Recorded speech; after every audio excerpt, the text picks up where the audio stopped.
Hello, my fellow Hardineros and Hardineras. Welcome to my vlog. It's a rainy afternoon. So, we're going to have a very simple topic for today, which is how to grow a cucumber in your urban garden. It's in a pot. Okay, so bakit cucumber? Kasi pangarap ko talaga na for the food that I eat, as much as I can, yun yung gusto kong itanim sana sa garden ko para meron akong parang ang saya lang na parang from garden to water or to table yung hina-harvest ko, diba? So, I thought of cucumber kasi nahalo ko siya dun sa water ko every day, no? So, it's a lemon and cucumber. So, pangarap ko magkaroon ng cucumber in my garden. So, in this short video, I will share with you yung mga tips na ginamit ko sa pagpapalaki at pag-aani ko ng cucumber. So, let's start with my cucumber. Ayun siya, oh. Nakikita nyo ba yung cucumber ko? Sobrang ganda. So first that you need to consider is the size of the pot that you will use. So mine is quite a big pot.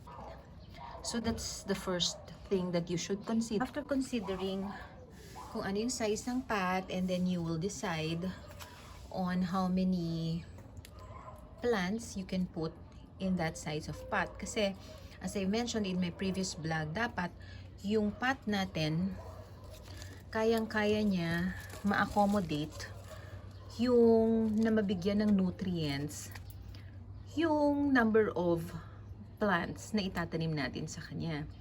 And it's also very important kung ano yung kind of soil that you will use. I'm using loam soil kasi yan na yung medyo mix na kaagad siya, yung balance ng soil, ng compost. So, kompleto na siya.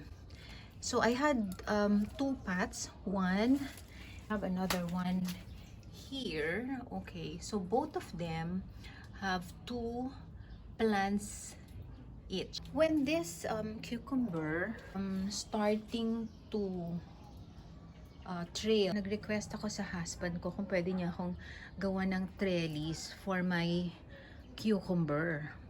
Siyempre, nag-react siya. Hindi niya sinusuportahan because he really cannot imagine na magkakaroon ng gubat dito sa terrace namin.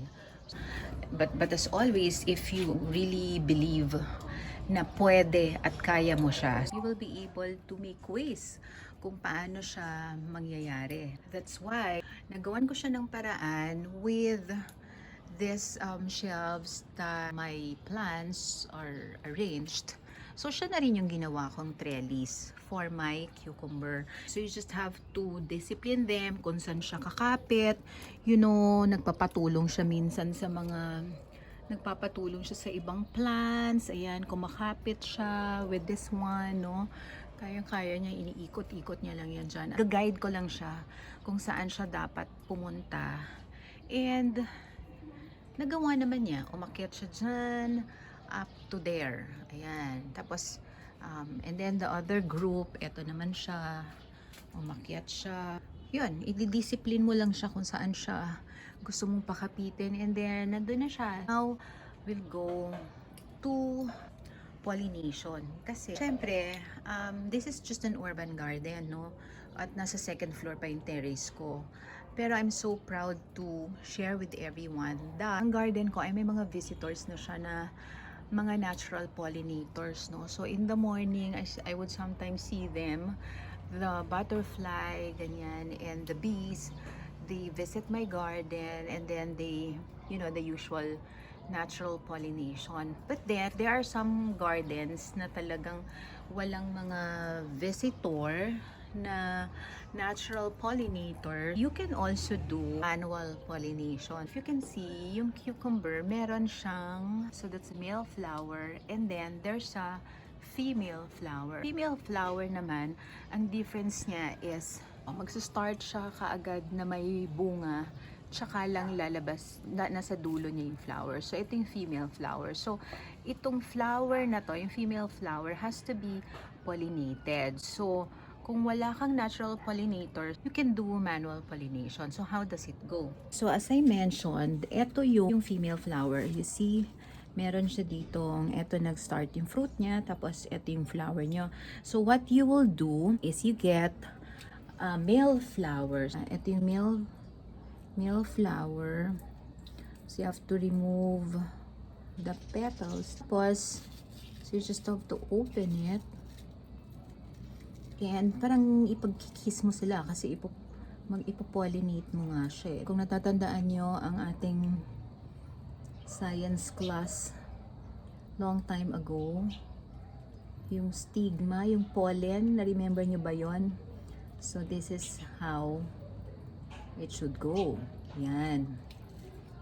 So, mapopollinate na siya. And this will really bloom into a healthy fruit. So this is how an unpollinated fruit look like, no? Parang hindi siya lumaki, nanilaw na lang siya kaagad. Kasi hindi yata siya nakita ng mga bees. At hindi ko rin siya napansin na meron pala dyan sa mga likod-likod na bunga. So, but for fruits that were pollinated successfully, so you will see, oh, diba? Isn't it so happy that dito sa maliit mong garden, meron ka nang nakikitang bunga ng iyong cucumber. That's one. And there's another one big bunga here. And then meron din siya dito. Meron din siya dyan. Ayan, di ba? Ang ganda. So another tip in order for your cucumber to grow healthily and lumaki siya ng mabilis is the way to prune para mas mabilis lumaki yung fruit is just right after lumabas siya, you just have to cut this portion so that the nutrients for the plant will just supply up to here. Because this one, kahit na humaba pa siya ng humaba, she will not bear any fruit. It's only up to here. One branch is one fruit. So, what we'll do is this part here, we need to cut. Okay. We'll cut this. Tapos, bilis na siya lumaki in a few days. Tomorrow, I will just be surprised na ang laki-laki na niya kaagad. And to protect your cucumber from insects, so what I do, I just put na lang a plastic but open at the bottom para makakahinga pa rin siya. There. So, that's my cucumber. Akala mo in an urban garden, it's possible that you can have your cucumber. It's a vine, pero provided na mabibigyan mo siya ng tamang trellis, makaka-produce din siya ng fruit for you. My tomatoes are saying hi. Hello. Thank you all so much for subscribing. So for those who haven't subscribed yet, please subscribe, please subscribe. Again, this is your Tanimam ni Ma'am Claude. Hello, hello, hello, hello. Bye.